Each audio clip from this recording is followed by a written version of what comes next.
Buenas tardes, chicos. Buenas tardes, Inge. Buenas tardes, Inge. ¿Qué tal? ¿Qué tal? Muy buenas tardes. A partir de este momento estamos iniciando con la grabación para nuestra clase del día de hoy. Ok. Bien. El día de hoy, como parte de la clase que vamos a estar teniendo, me gustaría que ustedes puedan ya ir resolviendo uno de los ejercicios que vamos a tener más adelante en la práctica. Les voy a explicar cuando ya llegue el momento en qué va a consistir esto.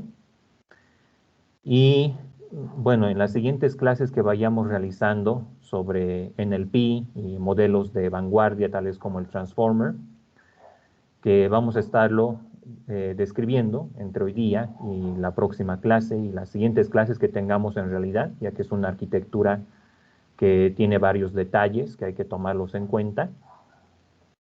Igualmente vamos a estar acompañando esto con varios ejercicios que es importante que los podamos ir tomando en cuenta, ¿no? Entonces, bien, vamos a empezar con un repaso de los puntos que estuvimos viendo en nuestra clase anterior. Entonces, habíamos visto en primera instancia cómo podemos nosotros implementar una serie de métodos para poder codificar palabras como parte de un corpus, ¿no es cierto?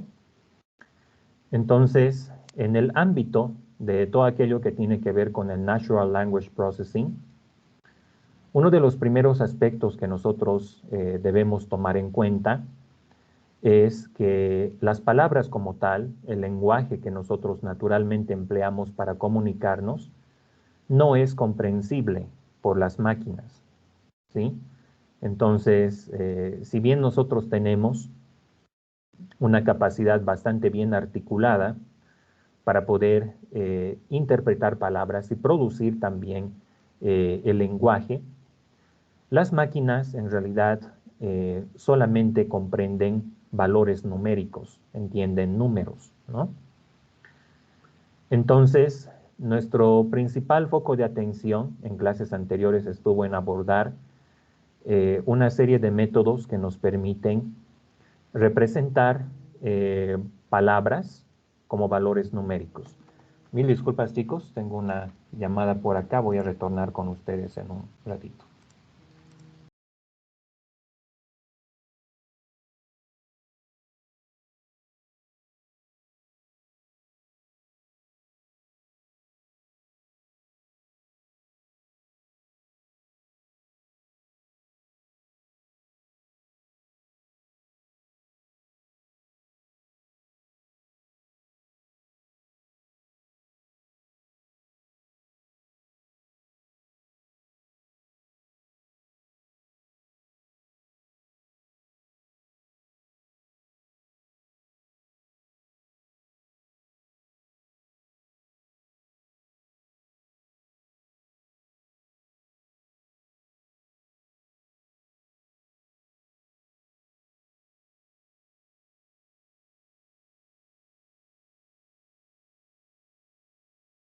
Ok, sigamos entonces, muchachos, mil disculpas por la interrupción. Entonces, una buena parte de todo lo que tiene que ver con el aprovechamiento, ¿no es cierto?, de secuencias de texto, está relacionado al potencial de poder hacer que las palabras se representen como vectores. Entonces, un primer método que nosotros habíamos descrito en clases anteriores era el método llamado Word2Vec. Este método Word2Vec en realidad viene en dos versiones.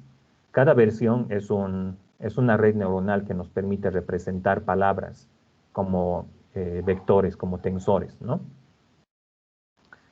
Pero principalmente la diferencia estaba en la cardinalidad de ambos métodos.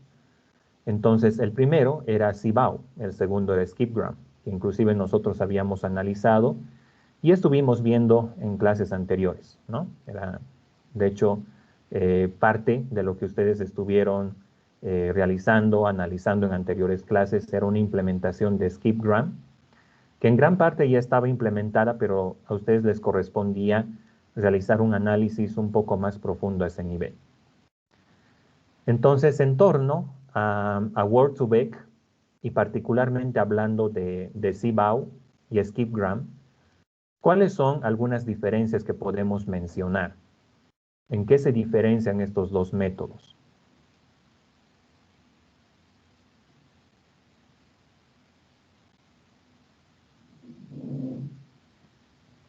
¿Alguien podría indicar qué diferencias mencionamos entre CBOW y Skipgram?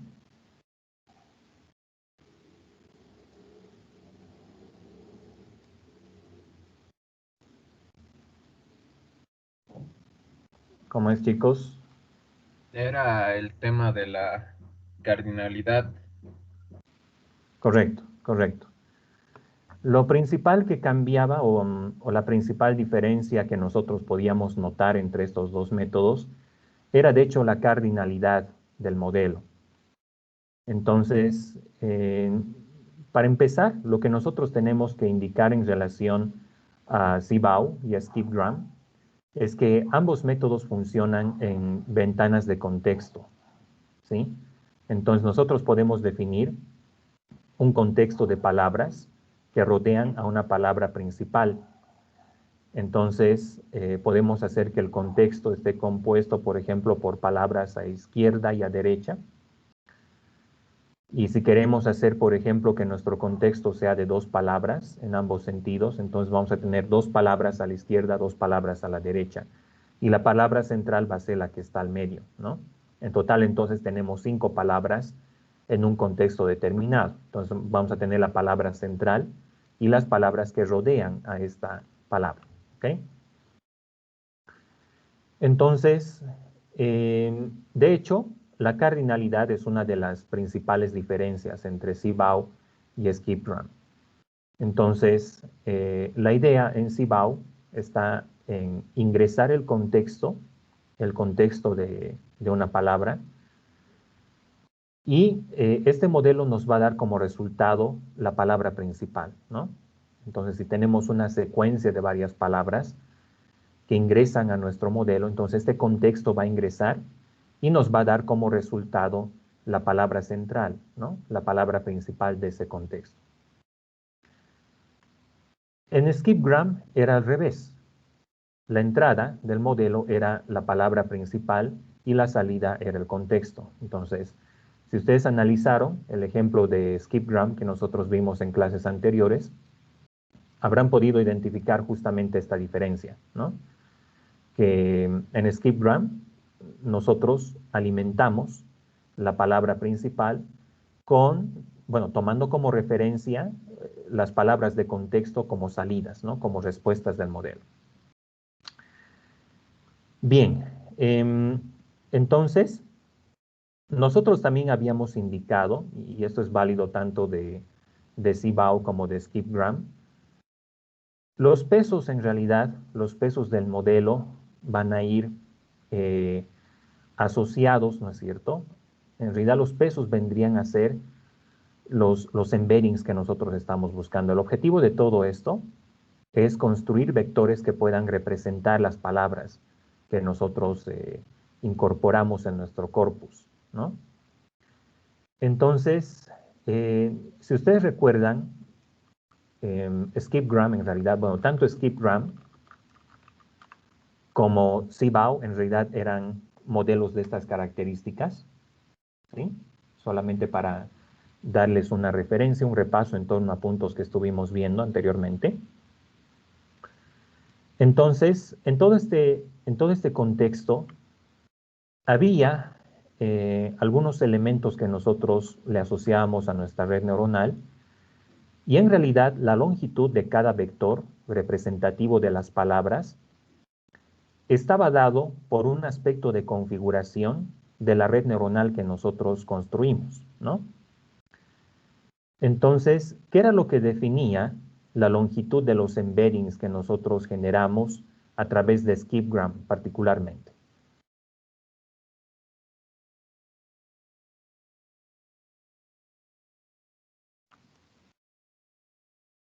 ¿Qué elemento de la red neuronal que nosotros vemos acá, era el que se encargaba de definir cuál era la longitud de los embeddings que representaban cada palabra.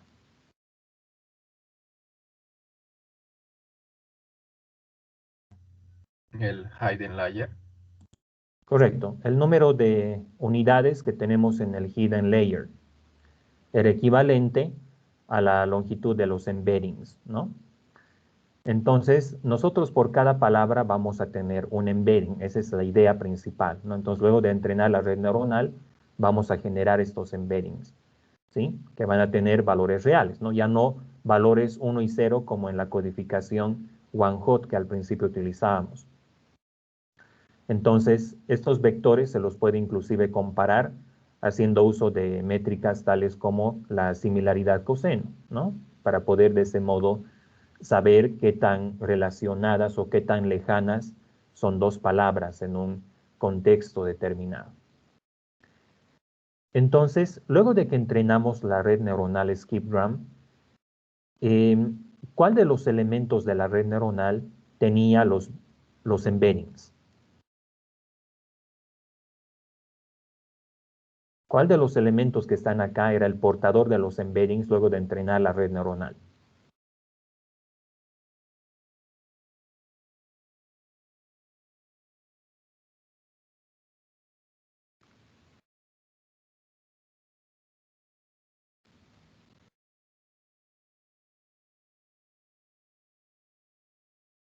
¿Recuerdan, chicos?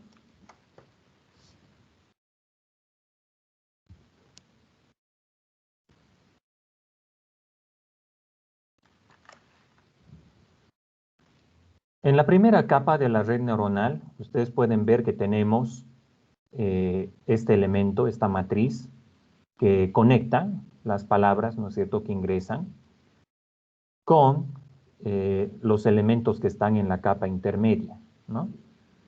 Entonces, aquí lo que va a entrar en realidad es un vector one hot, que va a tener la misma longitud del número de elementos o del corpus que tenemos nosotros a nuestra disposición. Es decir, la longitud de este vector que ingresa a la red neuronal equivale al número de palabras que tengo en el vocabulario, ¿no? Entonces, por cada palabra y por cada unidad en la capa intermedia voy a tener un peso sináptico. ¿Y qué significa eso? De que la capa de entrada de este modelo SkipGram va a estar conectado con la capa oculta de la red a través de una matriz de pesos, ¿no? Que en este caso está identificada como WN por M, ¿sí? Nosotros, sin embargo, para poder identificar el número de palabras del corpus, hemos utilizado B dentilabial mayúscula, ¿no? Entonces, este es el número total de elementos que están en el corpus, ¿no? Entonces, acá vamos a tener una matriz W, cuyo número de filas va a ser el número de elementos que están en el corpus, y su número de columnas va a ser el número de elementos que tengo en la capa intermedia, que en este caso es M, ¿no? Entonces, ¿qué significa eso? Que voy a tener B filas, ¿no? Voy a tener B filas en esta matriz. Y cada fila le corresponde a un embedding, ¿no? Entonces, para darles nada más un ejemplo, haciendo alusión a este ejemplo que ya habíamos referido en clases anteriores, nosotros, por ejemplo, vamos a tener, luego de entrenar nuestro modelo, una matriz dispuesta más o menos de esta manera. Entonces, la primera fila de esta matriz de los pesos sinápticos de la primera capa va a ser la codificación de la palabra de, ¿no? Luego, la segunda fila va a ser la codificación de they, la tercera fila va a ser is y la última va a ser cold. Y por cada fila voy a tener un conjunto de valores del dominio real. Por ejemplo, acá voy a tener menos 1.5, 2 y 0.3.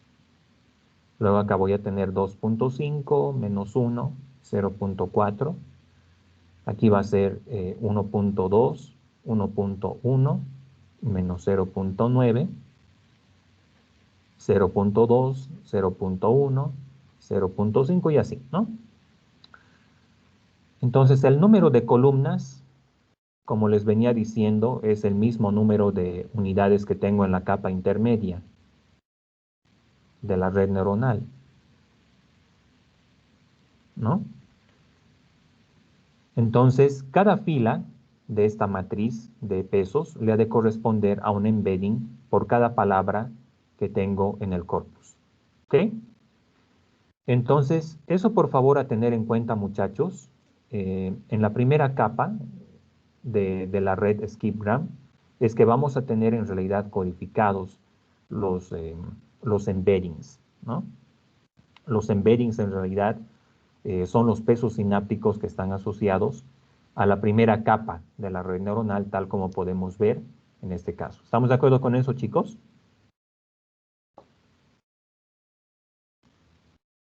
Sí, jefe. Bien. Bueno, eso nada más para rememorar algunos puntos que hemos visto. Hemos hablado también de la similaridad coseno, que nos permite establecer qué tan relacionadas o qué tan alejadas están dos palabras. Hemos tenido oportunidad de ver eso también en el ejemplo que les había dejado en clases anteriores. Por cierto, chicos, ¿cómo les ha ido con ese ejemplo? ¿Al final lo lograron completar o lo tienen pendiente todavía?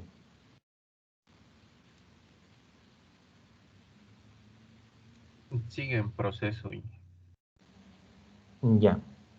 A ver, más adelante les voy a dar un ejercicio donde la idea está en poder implementar una red neuronal para poder clasificar sonido, ¿no es cierto?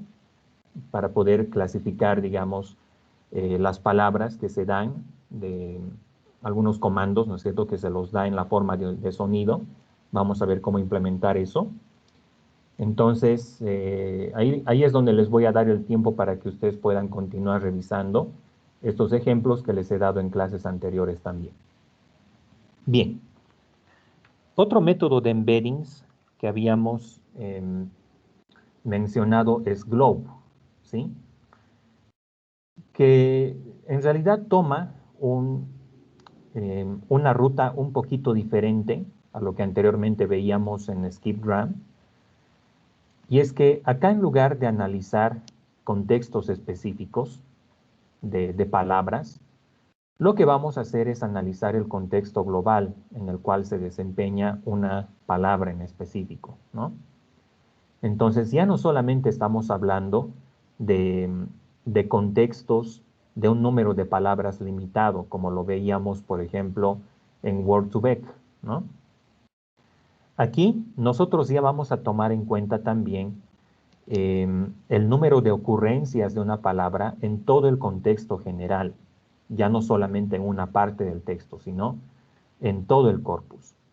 Entonces, nuestro principal propósito acá va a ser construir primeramente una matriz de coocurrencia, donde nosotros vamos registrando cuál es la frecuencia en la cual una palabra aparece al lado de otra en todo el corpus, ¿no?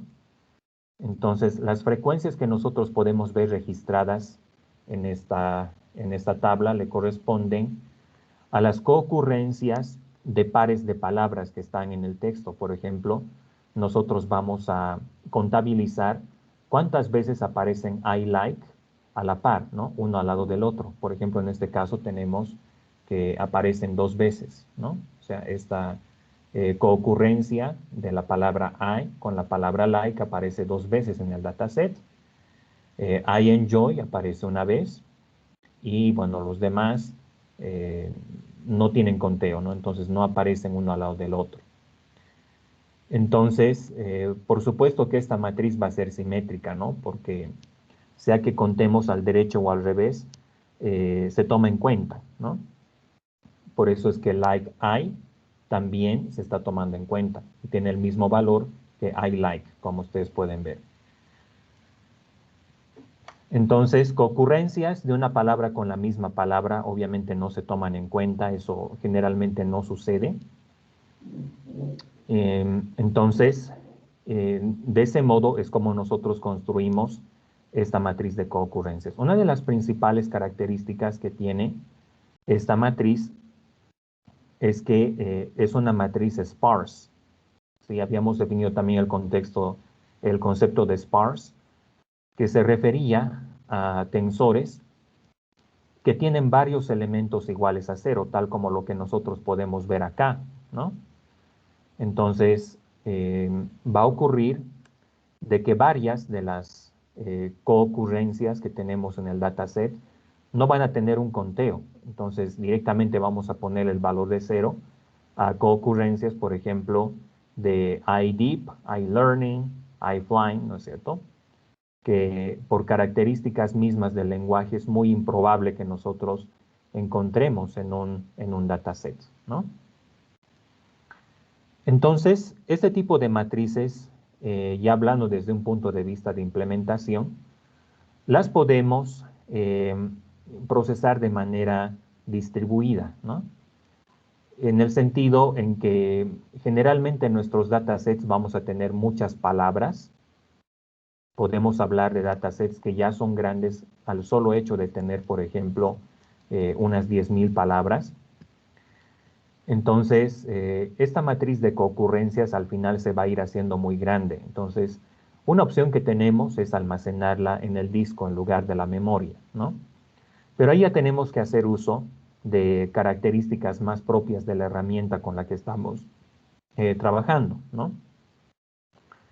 Entonces, por ejemplo, haciendo uso de herramientas tales como Spark, nosotros podemos, pues, almacenar estas matrices en el disco, ¿no? O bien en una memoria bien optimizada que esté distribuida entre varios nodos computacionales que realizan el trabajo, ¿no? Pero bueno, eso en realidad va un poco más allá de lo que es el contexto de la materia. Entonces, el primer paso que nosotros vamos a asumir en Globe es construir esta matriz de coocurrencias. Esto entonces nos va a dar a nosotros una referencia acerca de cuál es la probabilidad de que tú veas una coocurrencia, ¿no? En un contexto determinado. Entonces, ¿cuál es la probabilidad, por ejemplo, de ver I like, ¿no? De ver I enjoy, I deep y así, ¿no? Dependiendo de cuál es el contexto que estamos analizando. Entonces, al final, nosotros podemos interpretar cada uno de los elementos de esta matriz como probabilidades, ¿sí? Al final, los conteos se pueden transformar fácilmente en probabilidades, ¿no? Entonces, y las probabilidades se pueden convertir en conteos también.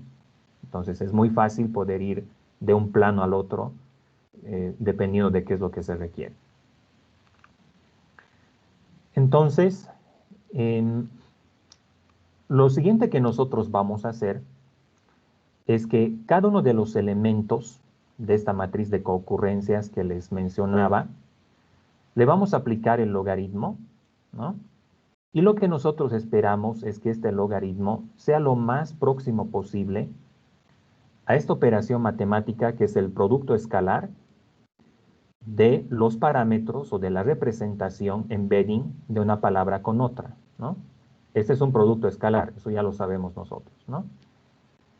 Entonces, el producto escalar de un embedding de una palabra i con el de la palabra j, más esta operación, más los vías, debería ser lo más próximo posible al logaritmo de cada elemento que está en la matriz de coocurrencias, ¿ok? Entonces, esa es la hipótesis que los autores de este método plantean, que lo que está en el miembro izquierdo de la ecuación debería ser lo más próximo posible de lo que está a la derecha, ¿no? Entonces, esto nace en realidad de una conceptualización de las probabilidades, ¿no? De ahí es de donde sale esta expresión. En realidad, inclusive, en el paper que publicaron los autores de este método, eso está muy vinculado con lo que son las probabilidades condicionales, ¿no? La probabilidad de que encontremos, por ejemplo, casa teniendo en cuenta que en ese mismo dataset está la palabra auto, ¿no? La palabra vehículo. Entonces, si estamos hablando, por ejemplo, de inmuebles y, y- y de cosas que normalmente están relacionadas a este contexto, entonces es muy probable que nosotros veamos la palabra casa asociada a automóvil, ¿no? Entonces, ese tipo de probabilidades son codificadas en el producto escalar que ustedes pueden ver acá, ¿no? El producto escalar del embedding de la palabra i con la palabra j. Esta función objetivo es muy sencilla de implementarla, ¿no? Y lo podemos hacer de esta manera, ¿no? Esta expresión la podemos definir como una diferencia, como una resta,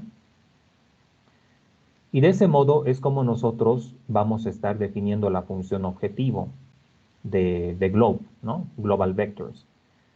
Entonces, lo que queremos es que esta operación, este promedio que estamos viendo acá, sea lo mínimo posible, ¿no? Entonces, como nosotros queremos que lo que está en el miembro izquierdo de la ecuación sea lo más parecido al logaritmo de cada elemento de la matriz, entonces queremos minimizar la diferencia entre lo que está a la izquierda y a la derecha, ¿no? Que es lo que podemos ver acá, planteado como el error cuadrático medio, ¿no? Entonces, esto es lo que tenemos que minimizar. Eso es lo que buscamos minimizar cuando entrenamos un modelo GLOBE. F de X es una función de normalización de las frecuencias que están en la matriz, ¿no? Es una función de suavizado, si ustedes quieren, en el sentido en que puede haber combinaciones de palabras que sean más frecuentes que otras. Entonces, para contrarrestar esta potencial diferencia en valores que nosotros podemos tener, o sea, cosas que son más frecuentes que otras, normalizamos bueno, el valor que tenga cada frecuencia en la matriz sobre el máximo, ¿no? De esta manera. Entonces, cuando hacemos esta normalización, vamos a asegurarnos que nuestra función objetivo va a estar comprendida en un rango razonable de valores y que no va a estar comprendido entre 0 y 1 millón o 2 millones, ¿no? Que es algo que puede comprometer el entrenamiento del modelo específicamente. Los gradientes se pueden deducir muy fácilmente desde acá, ¿no?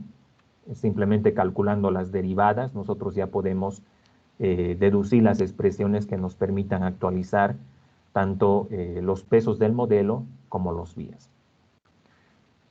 Entonces, algo que nosotros podemos indicar en torno a GLOBE es que no solamente analiza el contexto local de las palabras, ¿no? En la forma de concurrencias, sino que analiza también el contexto global, ¿sí? Analiza el contexto global, se toma en cuenta el contexto global, es decir, a nivel de todo el dataset, cuántas concurrencias tenemos de una palabra con otra. Y de hecho, eso es lo que buscamos minimizar, ¿no? La diferencia entre la probabilidad de que veas una concurrencia determinada y el logaritmo del conteo que vas a tener en la matriz de concurrencias X. ¿Ok? Entonces, de ese modo, GLOBE se puede implementar de una manera bastante sencilla.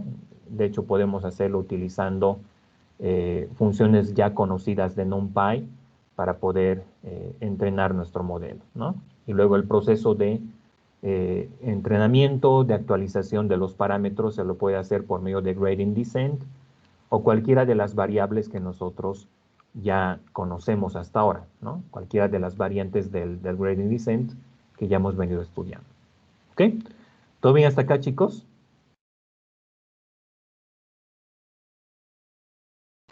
Sí, Inge. Ok. Luego habíamos pasado a ver FastText. FastText en realidad es una extensión de skipgram, en el sentido en que en lugar de analizar o codificar palabras completas, codifica partes de una misma palabra, ¿no? Entonces, FastText se diferencia de skipgram en su versión original, en que FastText construye embeddings, construye vectores, no solamente en base a palabras completas, sino también en base a partes de una palabra, ¿no? Y estas partes pueden recoger información acerca de prefijos, sufijos y otras variantes del lenguaje que nosotros siempre vamos a encontrar, ¿no?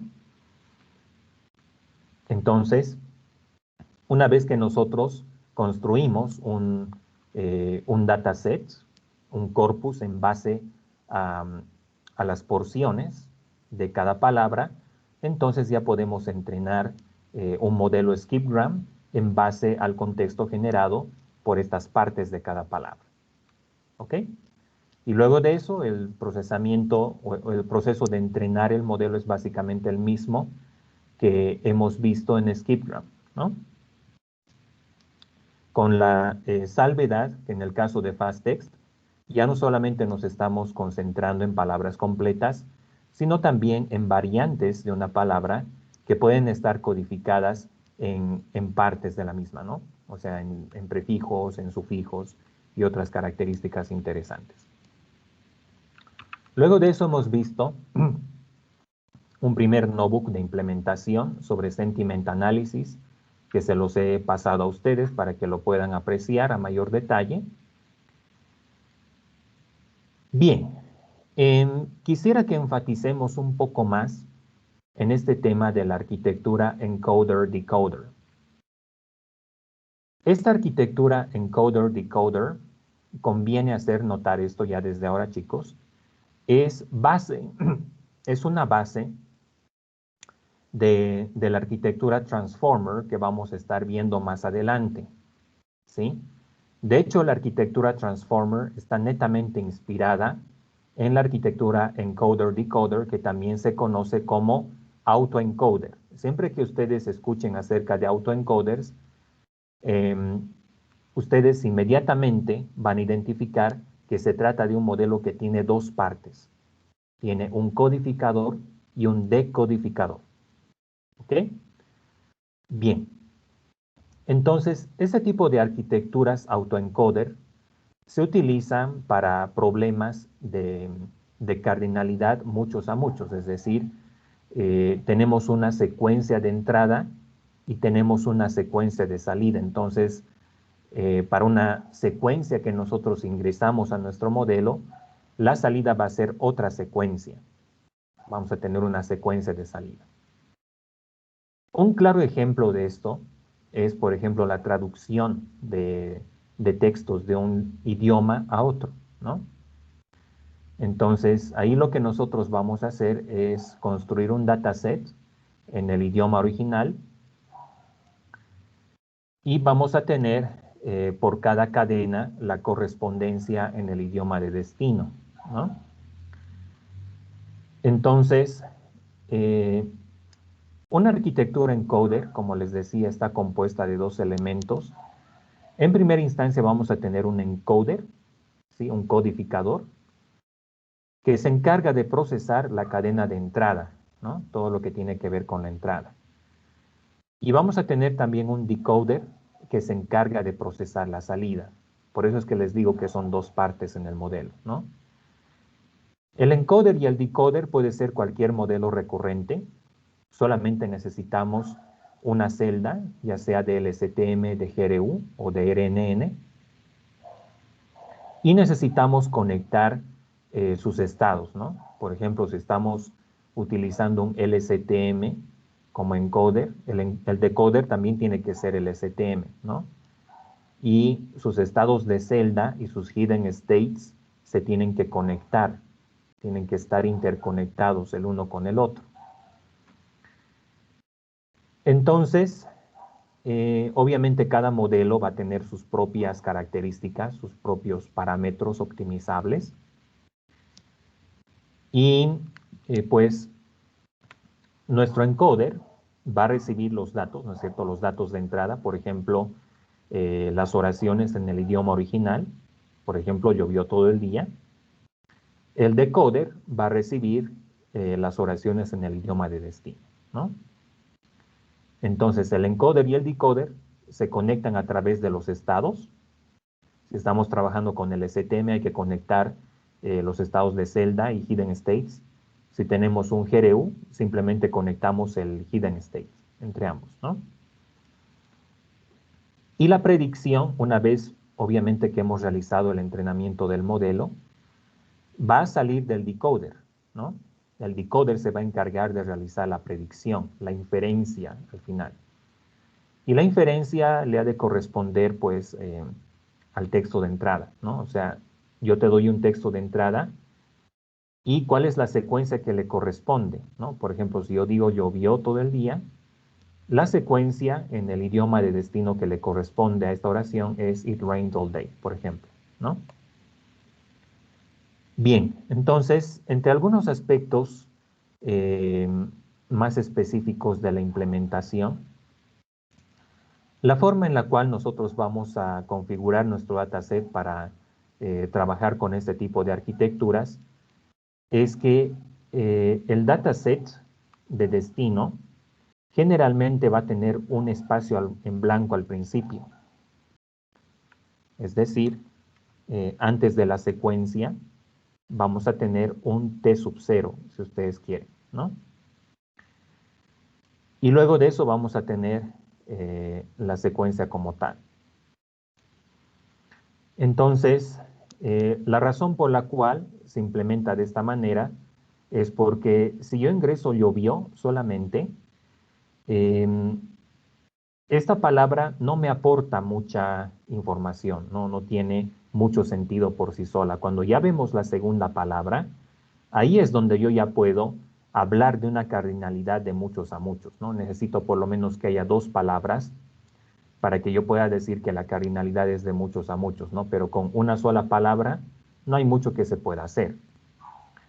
Entonces, llovió le ha de corresponder, en este caso, a un tiempo t sub 0 que está vacío, ¿no? Cuando ya veo la segunda palabra, entonces ahí ya empezamos a realizar las predicciones que corresponden, ¿no? Por ejemplo, llovió todo. Entonces, al ver estas dos palabras, yo ya tengo una idea de que la palabra de destino tendría que ser, por ejemplo, all en este caso, ¿no? Y luego cuando llegamos a día nos estamos refiriendo a la palabra day en la secuencia de destino y así. ¿Ok? Bien, entonces, algo que conviene destacar es que para este tipo de arquitecturas encoder-decoder, tradicionalmente hacíamos uso de redes recurrentes, ¿sí? De modelos recurrentes tales como los RNNs, los LSTMs, los GRUs que hemos estado viendo a lo largo de esta unidad, pero cada vez más se está tendiendo al uso de arquitecturas llamadas transformer para poder trabajar con este tipo de problemas secuencia a secuencia. ¿Ok? Entonces, de hecho, las arquitecturas transformer están demostrando ya muy buenos resultados frente a las redes recurrentes tradicionales. ¿Sí? En realidad, esta arquitectura transformer puede funcionar, puede extraer información de imágenes como lo haría una red convolucional, o puede extraer información de secuencias como lo haría un LSTM o un GRU, ¿no? Entonces, este tipo de arquitecturas se están perfilando muy bien y ya han venido mostrando muy buenos resultados desde las primeras publicaciones que se hicieron. Entonces, en próximas clases nosotros nos vamos a estar enfocando un poco más en torno a las particularidades de Transformer. Me gustaría dedicarle un poco de tiempo a eso, ya que en realidad hay toda una teoría por detrás. Primeramente hay que comprender en qué consisten las atenciones, porque Transformer está netamente basado en atención, en el concepto de atención, pero en realidad ese es un concepto bien inspirado, ¿no? Está relacionado a cómo nosotros en realidad procesamos el tema de la atención, ¿no? ¿Cuál es, en todo caso, el primer objeto que nosotros tendemos a mirar, ¿no? Y es el que va a tener características más resaltantes, ¿no? Entonces tenemos ahí una atención volicional y una no volicional que cuando ya se habla de modelos tales como el Transformer, han sido pues planteados en la forma de una ecuación matemática, ¿no? Que integra todos los aspectos de la atención que normalmente tendría una persona, ¿no? Pero vamos a estar detallando esos aspectos con calma más adelante. Y bueno, se ha visto que este problema de la traducción de textos está muy bien encarado a través de los modelos Transformer que les vengo indicando, ¿ok? Ahora, en torno a lo que es el procesamiento de textos, en torno a lo que es la representación del lenguaje, ya hemos visto modelos anteriores que nos permiten transformar palabras en vectores, pero hay otro modelo también afín a las arquitecturas Transformer que se conoce como BERT. Entonces, BERT es un Transformer que se encarga de recoger información bidireccional del contexto de una oración. Es bastante potente. Básicamente podemos decir que está dejando muy atrás a los modelos que anteriormente ya se conocían, ¿no es cierto? Entonces, como que todo está empezando a converger a lo que es Transformer ahora. ¿Ok? ¿Estamos bien con esto, chicos? Sí, Inge. Inge, disculpe. Dime. Bueno, disculpe, ¿sabe si el traductor de Google utiliza encoder, decoder o hay alguna versión mejorada o algo así? Sobre esa información, en realidad, bueno, lo último que yo sé es que utilizan desde hace tiempo atrás redes recurrentes, aunque había el plan de que puedan incorporar lo que era Transformers específicamente, pero sí es una forma de arquitectura encoder-decoder lo que utiliza. Está bien, Inge, gracias. Pero el dataset tiene que ser realmente enorme para poder lograr la calidad que tiene el traductor de Google, ¿no? Ya no solamente son 800 oraciones como lo que teníamos en el ejemplo, sino que tienen que ser millones de oraciones para que realmente pueda funcionar de manera competente, ¿no? Bien, esos son entonces algunos puntos que quería que podamos ir repasando. Ya hemos visto el ejemplo de traducción de textos, se los facilité en la clase anterior y les recomendé que puedan probar algunas cositas por ahí. El entrenamiento dura largo, por si acaso, dura bastante tiempo, entonces hay un modelo preentrenado que ustedes pueden utilizar para poder realizar algunas pruebas según se requiera.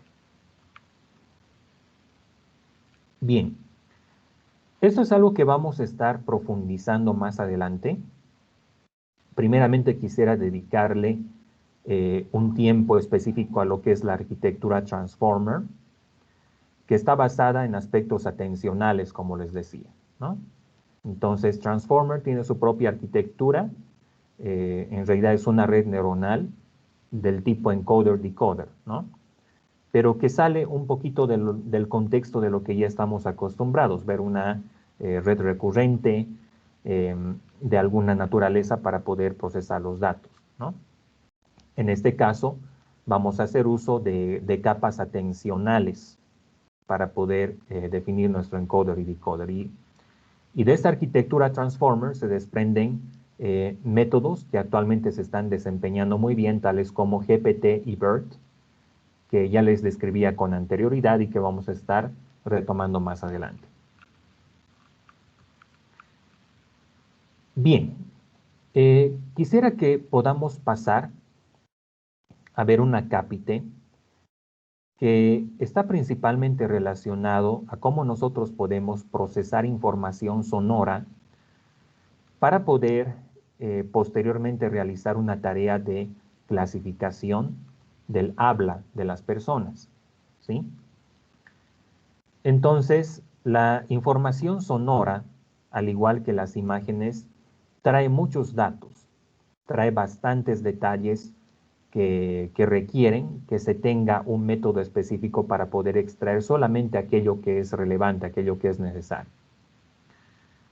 Entonces, en lo que es procesamiento del sonido, dependemos de métodos especializados que nos permitan extraer características de una señal sonora. Entonces, una señal sonora representa las vibraciones del tímpano del oído, ¿no? Entonces, nosotros podemos ver que se trata de una señal, ¿no es cierto?, que está asociada a una frecuencia determinada y a otros atributos también de las señales en general, ¿no? Entonces, siempre que nosotros buscamos extraer información del sonido, tenemos que hacer uso de transformadas de Fourier, ¿no? ¿Cuál era el principal propósito de la transformada de Fourier? ¿Qué nos permitía hacer la transformada de Fourier, chicos? Solamente para ver eso un poquito.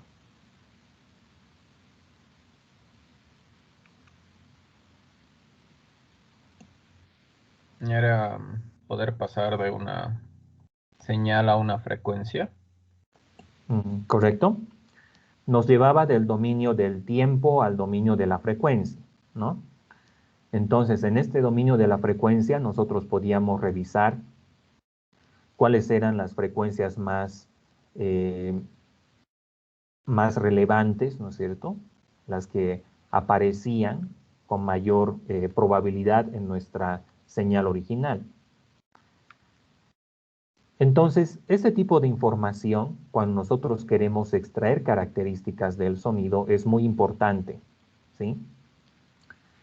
Entonces, de hecho, a partir de las frecuencias que el sonido nos aporta, nosotros podemos construir espectrogramas o representaciones logarítmicas, tal como vamos a ver más adelante. Entonces, como les venía diciendo, las señales de sonido representan las vibraciones del tímpano, ¿no? Entonces, en realidad, nuestro sistema auditivo tiene bastantes complejidades y pormenores, ¿no es cierto? Porque no solamente participan en este proceso, los órganos que tenemos dentro del oído, ¿no?, sino que también participa el sistema nervioso central. Entonces, si bien nosotros tenemos receptores del sonido, ¿no es cierto?, para poder darle un sentido a las señales que ingresan, ¿no es cierto?, a través del oído, es necesario de que participe también el sistema nervioso central, ¿no? Entonces, como les venía mencionando, varios de los métodos que hemos estado viendo hasta ahora, si ustedes habrán notado, en el fondo están inspirados en aspectos que normalmente nosotros vemos en la naturaleza, ¿no? Por eso es que se les llama métodos bioinspirados. Uno de ellos, por ejemplo, es las redes neuronales, ¿no?, que buscan en todo caso modelar cuál sería el comportamiento de las neuronas del cerebro. Y hemos hablado posteriormente de otros modelos bioinspirados también, por ejemplo, las redes convolucionales tomaban como inspiración o como punto de referencia el funcionamiento del córtex visual, ¿no? Entonces, dentro de lo que es el procesamiento de sonido, igualmente nosotros tenemos métodos bioinspirados. Vamos a realizar una descripción de estos métodos más adelante, ¿no? Pero algo que debe estar claro para nosotros hasta ahora es que una señal sonora, como cualquier otra señal, va a estar asociada a atributos comunes, tales como, por ejemplo, la amplitud, la frecuencia y entre otros. Por lo tanto, nosotros vamos a buscar que estas señales puedan ser llevadas a un dominio de la frecuencia donde nosotros podamos establecer cuáles son las frecuencias más específicas, las que más se tienen en la señal, entre otros, a fin de poder realizar ciertas operaciones a partir de esa información. Entonces, una operación matemática que juega un papel esencial, un papel preponderante a la hora de extraer features de las señales es la transformada de Fourier, que la habíamos descrito al inicio del tema de convoluciones. De hecho, habíamos visto de que una convolución, una operación de convolución de dos señales, es el producto de sus representaciones en la frecuencia, el producto de sus transformadas de Fourier, en otras palabras, ¿no? Entonces, la transformada de Fourier en el dominio continuo está dada por esta expresión. En el dominio discreto esto se convierte más bien en una sumatoria, ¿no? Y este elemento de acá, este elemento era interesante, tenía algunas características. Este e a la menos i se puede desdoblar como una diferencia de dos términos, ¿no? ¿Recuerdan ustedes cuáles eran los términos? ¿O qué funciones eran?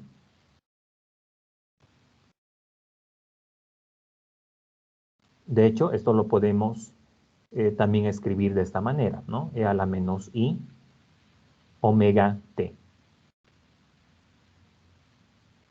Entonces, nosotros esto lo podíamos expresar de manera trigonométrica también. ¿Recuerdan cuál era la expresión, chicos?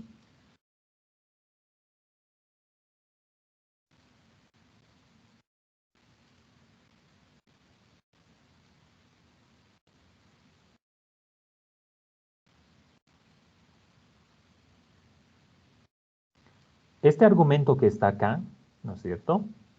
Lo podemos colocar en un coseno de esta manera, coseno de omega t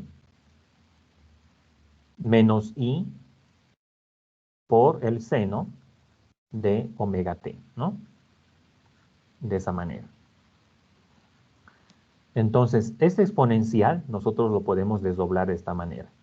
El valor de i que ustedes pueden ver acá, en algunos casos también lo expresan como j, ¿no? ¿Y a qué nos estamos refiriendo cuando ponemos este término acá, chicos? ¿Qué es esto? ¿Qué operación matemática es este i?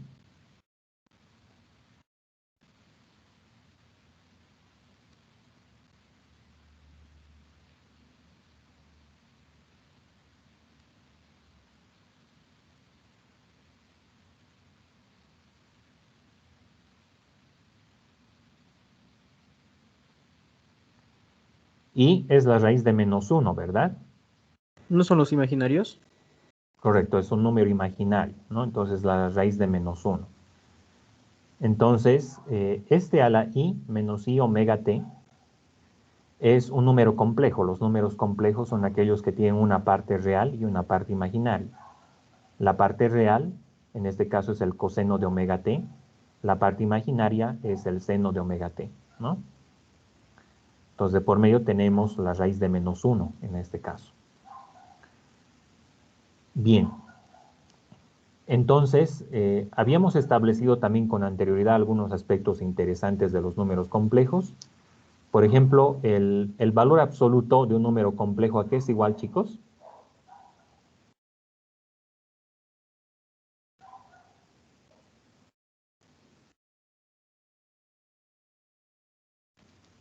O sea, si tengo un número complejo así como este, a más bi, el valor absoluto de esto, ¿a qué será igual?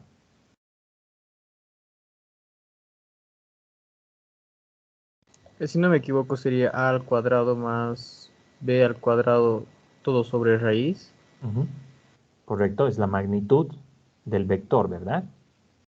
Que está dado por raíz de a al cuadrado más b al cuadrado. Al fin y al cabo, los números complejos son vectores, ¿no? De hecho, en su momento habíamos visto cómo podíamos representar un número complejo como un vector también. Entonces, volviendo al tema del sonido, el uso de la transformada de Fourier es importante porque necesitamos codificar las frecuencias de alguna manera y esta información de frecuencias nosotros después la vamos a alimentar a un modelo ya sea convolucional o recurrente para realizar alguna labor de clasificación por ese nivel, ¿no? Que de hecho es lo que vamos a ver en el siguiente ejemplo que les voy a plantear. Entonces, una primera representación sonora que nosotros podemos construir a partir de las frecuencias del sonido es el espectrograma, ¿no? El espectrograma es una imagen como la que ustedes pueden ver acá, ¿no? Entonces, esta imagen va a representar todas las frecuencias que vienen codificadas en nuestra señal original, ¿no? Entonces, voy a tener un banco de frecuencias, por ejemplo, de 0.0 a 1.6, a 3.2, a 4.8 y así, ¿no? Y lo que voy a hacer es, en cada uno de estos bancos de frecuencia, voy a colocar cuánto de la señal original está representado. Ese es el principal propósito que nosotros tenemos acá, ¿no?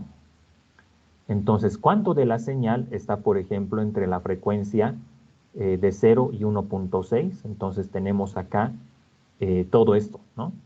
Tenemos, por ejemplo, esta primera vertiente, luego tenemos esta otra, luego tenemos esta y así, ¿no? Luego, entre la frecuencia 1.6 y 3.2, ¿cuánto de la señal está consignado, ¿no? De igual manera, entonces, voy a ir colocando cuánto de la señal original está en esta frecuencia de 1.6 a 3.2, ¿no? Entonces, el propósito principal de un espectrograma es descomponer una señal en sus respectivos bancos de frecuencia, ¿no? Entonces, en el eje X voy a tener el tiempo total que dura la señal. Y acá, por cada banco de frecuencia voy a tener cuánto de esta señal, cuánto de la señal original ingresa en cada banco de frecuencia. ¿Ok? Entonces, esta representación de espectrograma, nosotros la podemos alimentar posteriormente a una red convolucional o a una red recurrente también, ¿sí? Entonces, al fin y al cabo estamos hablando de información que se desenvuelve en el dominio temporal, ¿no es cierto? Por eso es que tenemos esto de acá. Entonces, las redes recurrentes, sin embargo, tienen un valor agregado. Las redes recurrentes, por naturaleza, tienden a extraer esta información que se da en el tiempo. Tienen una memoria que les permite recordar cosas que han visto con anterioridad. Las redes convolucionales, no tanto así, ¿no? Te pueden, digamos, encontrar cosas que están en un sector determinado, pero generalmente las redes recurrentes son las que tienden a codificar información que se da en el tiempo, ¿no? Entonces, un espectrograma, como les vengo diciendo, nosotros lo podemos alimentar a una red convolucional o a una red recurrente como una imagen, ¿no? Entonces, vamos a dividir nuestra señal en varios bancos de frecuencia igualmente separados, ¿no? Entonces, la separación que yo le voy a dar va a ser lineal y para cada banco de frecuencia yo voy a identificar cuánto de la señal ingresa en ese rango, ¿no? En el banco de frecuencia que nosotros estamos identificando. ¿Ok? Entonces, este tipo de información nosotros la podemos aprovechar para realizar diversas labores, ¿no? Por ejemplo, clasificación de imágenes, clasificación en realidad de sonidos, ¿no es cierto?, que le corresponden al habla de las personas, entre otros. Entonces, esto ya lo podemos alimentar algún modelo de clasificación con las características que anteriormente les mencionaba. ¿Todo bien hasta acá, chicos?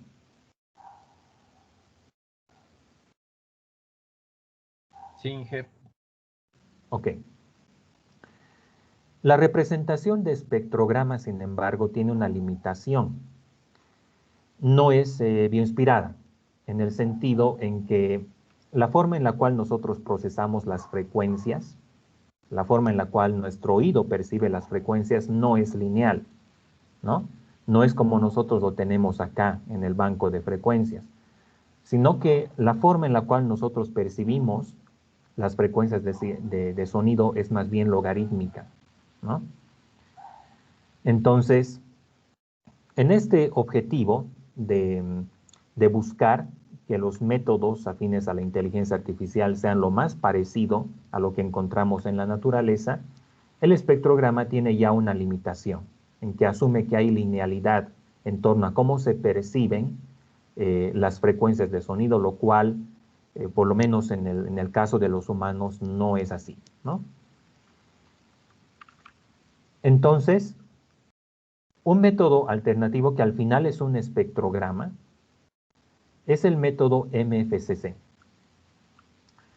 que es el método de las frecuencias cepstrales de Mel, ¿sí? De ahí es de donde sale este acrónimo MFCC que nosotros vemos acá, ¿no?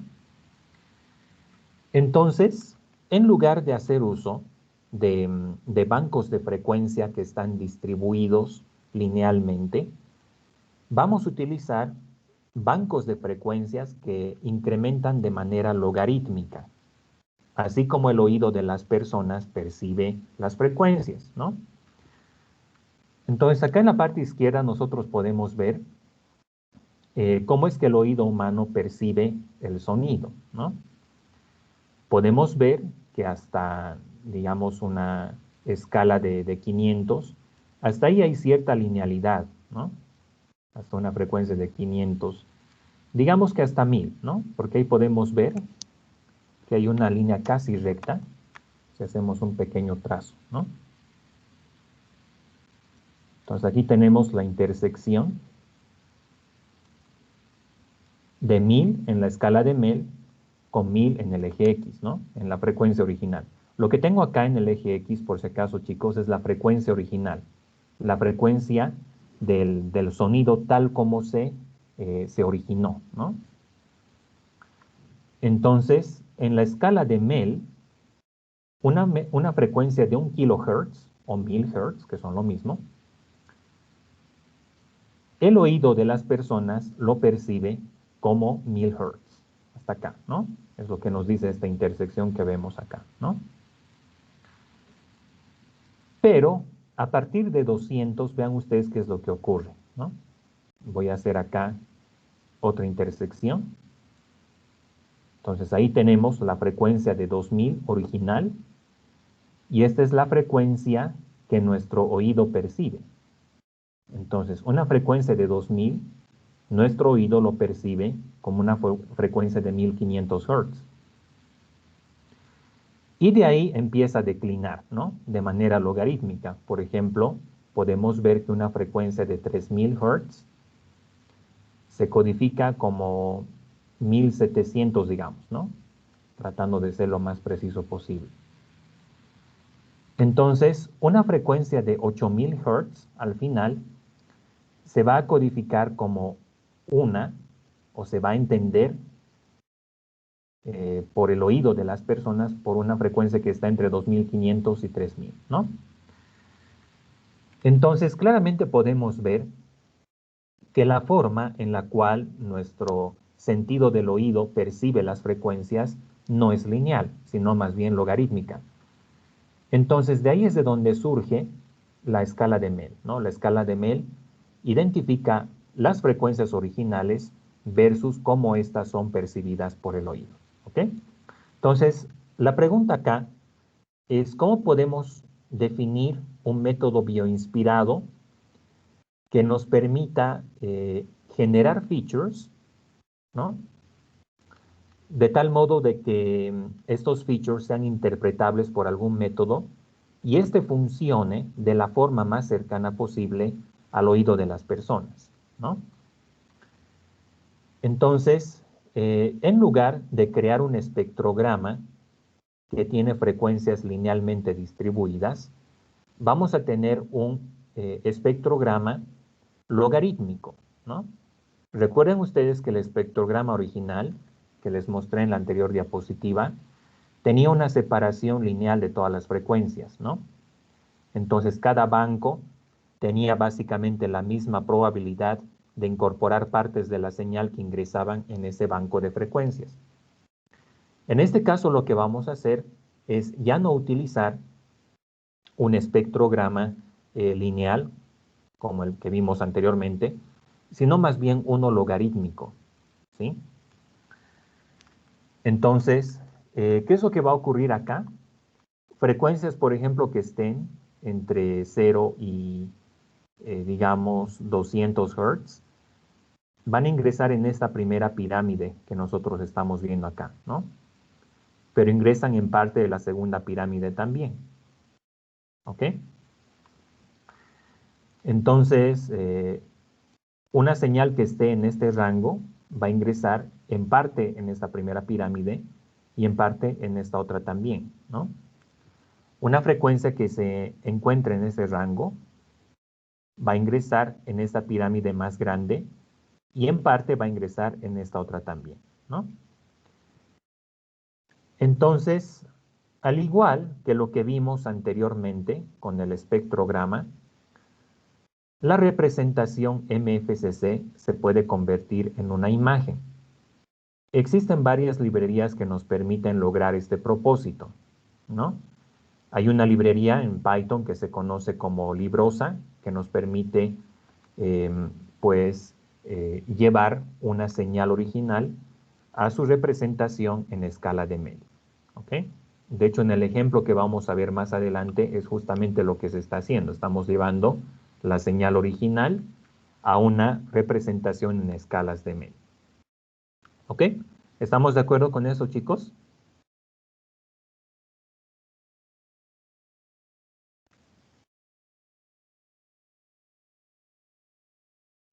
Sí, Inge. Ok. Bien, entonces, quisiera ahora que puedan analizar este notebook. Les voy a pasar ahora mismo el hipervínculo para que lo puedan tener.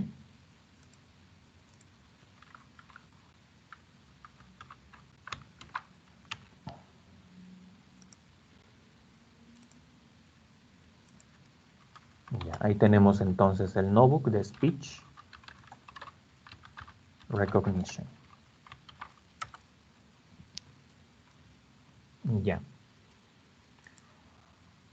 Bien, ese es entonces el notebook que ahora les estoy facilitando. Les voy a explicar en qué consiste esto y me gustaría que ustedes puedan ya ir avanzando en completar las cosas que están pendientes. Básicamente lo que hay que hacer es que hay que agregarle capas a una red convolucional y luego a una red recurrente para poder hacer que éstas clasifiquen, ¿no?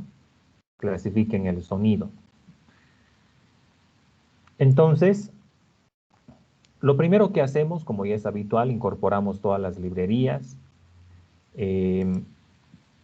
Luego nos descargamos un dataset que es de público acceso, que es el TensorFlow Speech Recognition Challenge. Esto se publicó hace unos años atrás en Kaggle. De hecho, creo que en la competencia original lograron hasta un 93% de accuracy. Pero bueno, es para darles una referencia de dónde viene el dataset. Lo primero que estamos haciendo acá es, este dataset va a venir con varios archivos de audio. En realidad contiene, digamos, expresiones, ¿no es cierto? Expresiones habladas de comandos que nosotros podemos dar, ¿no? Entonces, por ejemplo, ahí tenemos uno hablado, ¿no es cierto? Tenemos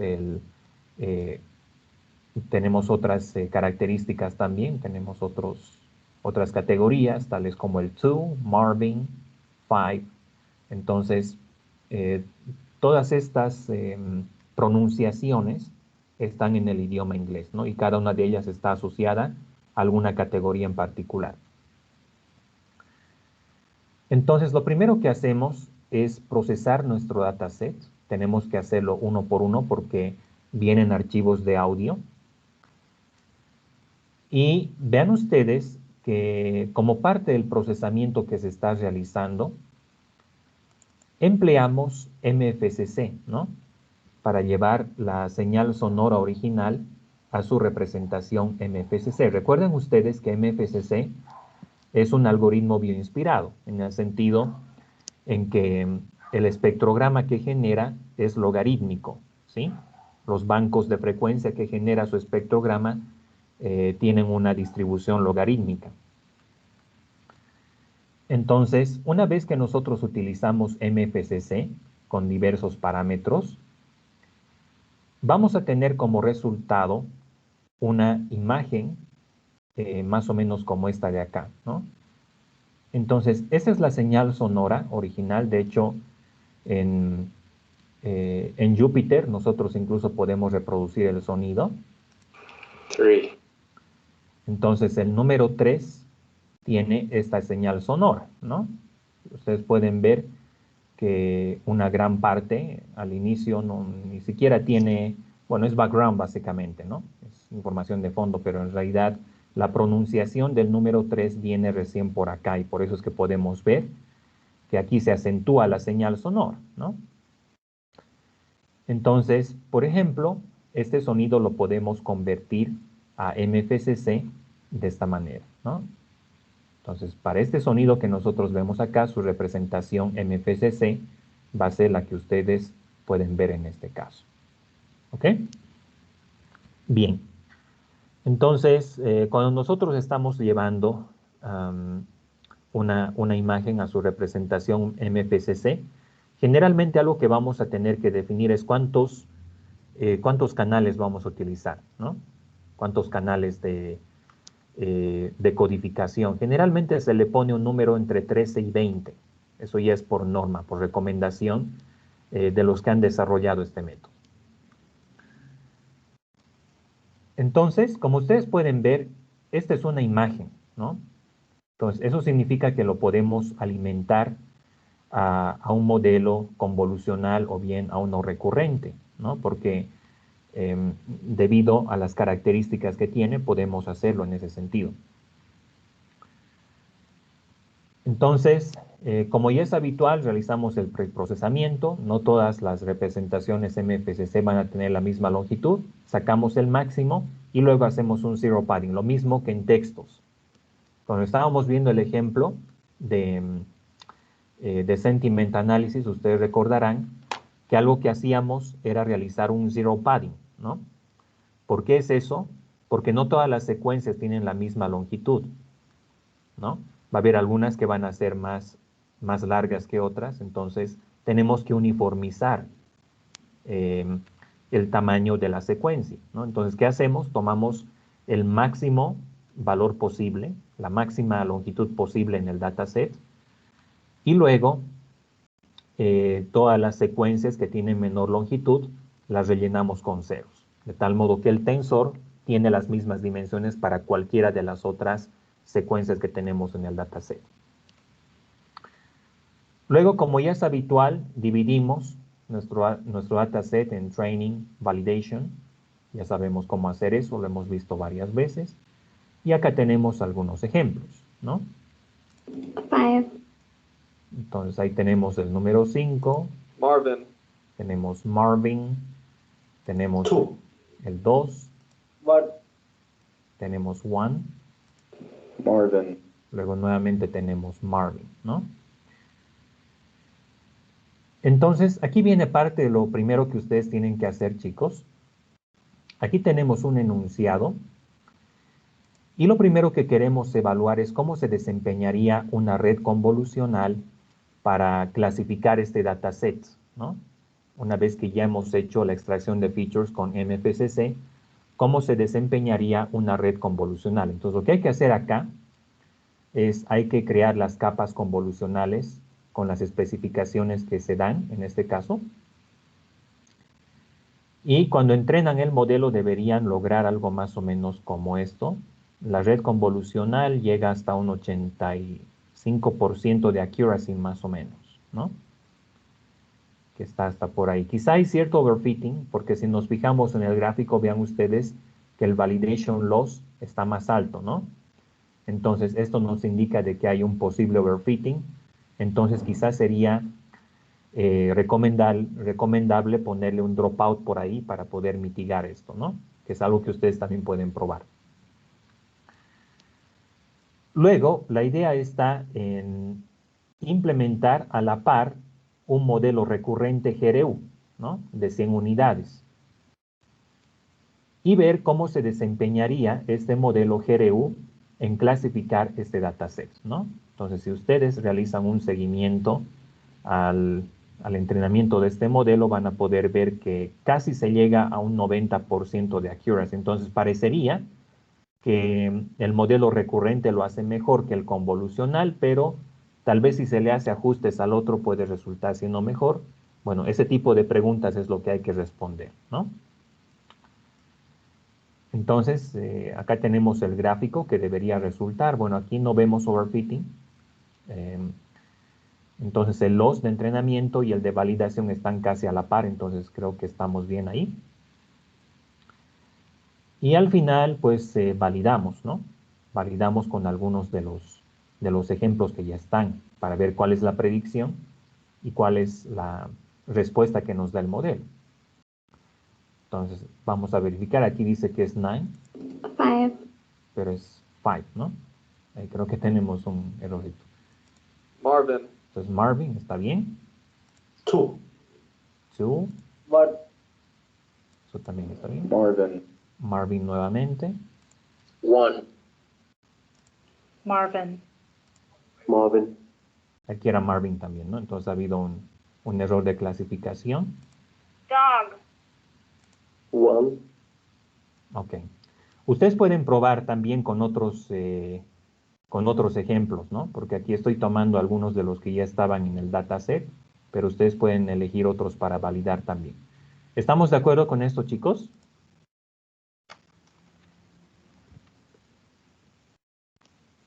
Sí, Inge.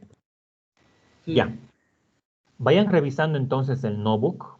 El enunciado ya está ahí sobre cuáles son las capas que se le tiene que agregar al modelo convolucional y al recurrente. Pero por supuesto que ustedes pueden ir un poco más allá de eso, ¿no? O sea, si quieren ponerle una capa más, una capa menos, un dropout o algo así. La idea está en evaluar, ¿no? ¿Cuál de los dos se desempeñaría mejor, el convolucional o el recurrente? Bien, adelante con eso entonces, muchachos. Les voy a dar unos minutos.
Ok, chicos, ¿cómo les ha ido?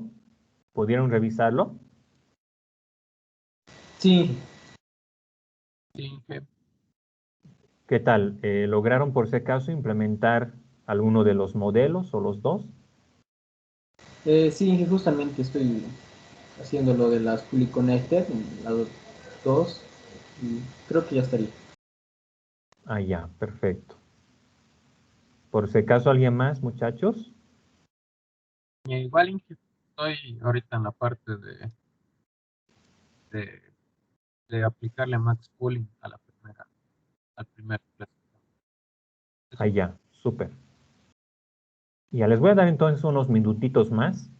Em, Les voy a dar luego una introducción bien breve a lo que vamos a estar viendo en siguientes clases, a lo que es attention principalmente, ¿no? Que es la base de Transformer, como les indicaba.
Muy bien, chicos. De todas maneras, pueden continuar avanzando.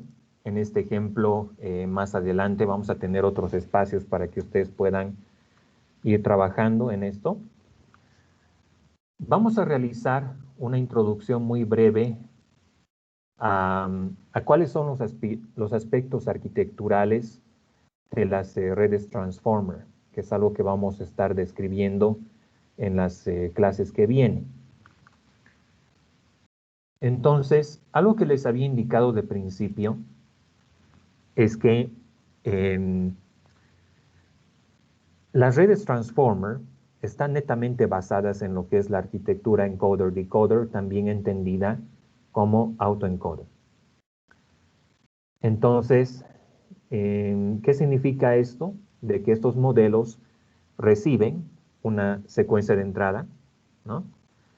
Y producen una secuencia de salida. Entonces, este es un problema que nosotros lo conocemos como secuencia a secuencia, ¿no? Sequence to sequence. Entonces, tradicionalmente, nosotros utilizamos redes recurrentes, por ejemplo, del tipo LSTM o GRU, para poder modelar este tipo de datos, ¿no?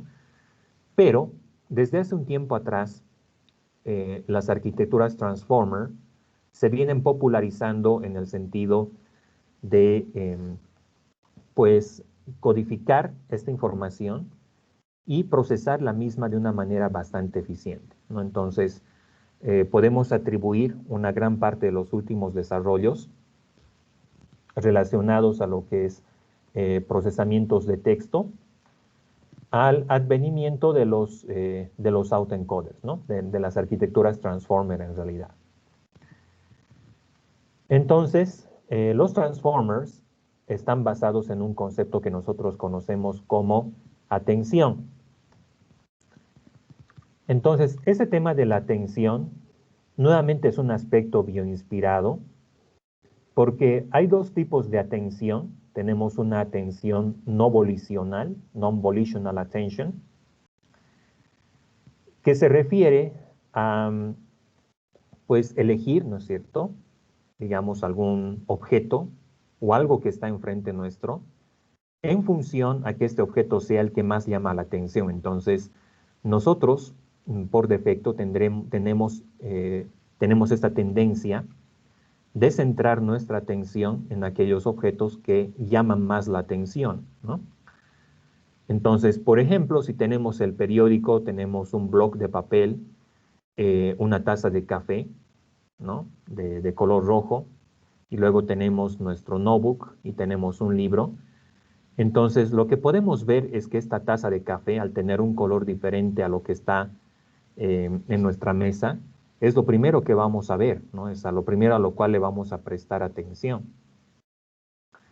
Entonces, esta atención no volicional se refiere a eso, ¿no? Nosotros involuntariamente vamos a tender a fijarnos primeramente en aquello que resalta más, en aquello que llama la atención. Es lo primero a lo cual le prestamos nuestra atención, ¿no? Entonces, luego de esta atención no volicional, nosotros vamos a movernos a una atención volicional. Esto de no volicional y volicional está relacionado a la voluntad de las personas, ¿no?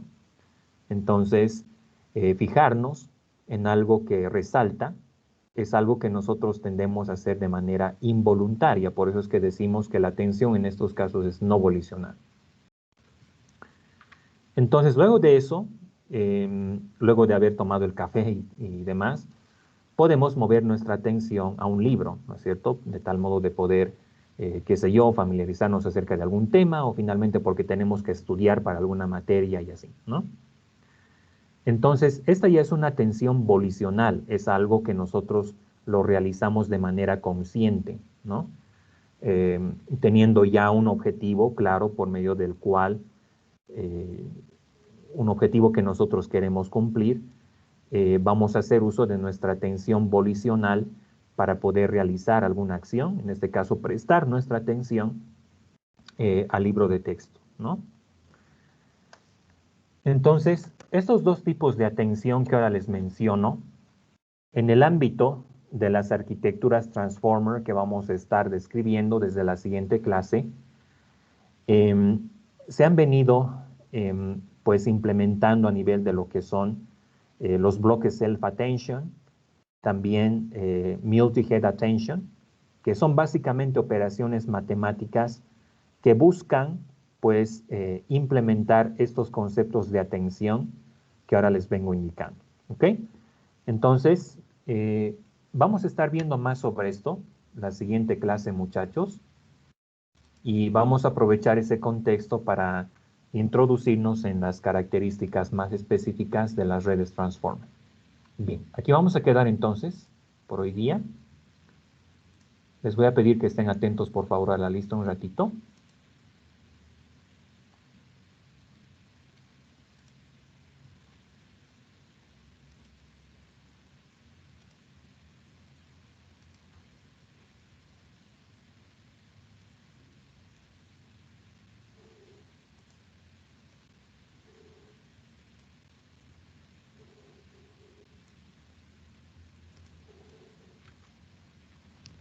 Fernando, estás, ¿no? Sí, Inge, presente. Andrés, estoy anotando. Vía Contreras. Daniela Córdoba. Presente, Inge. Eric Galleguillos.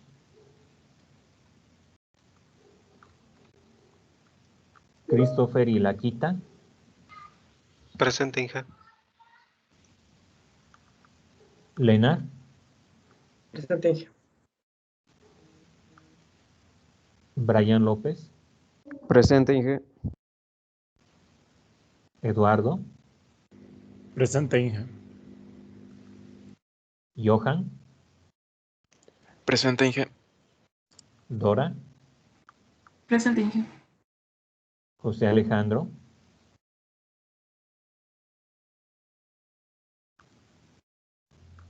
José Alejandro Villarruel. Ok. Bien, a todos llamé, ¿no?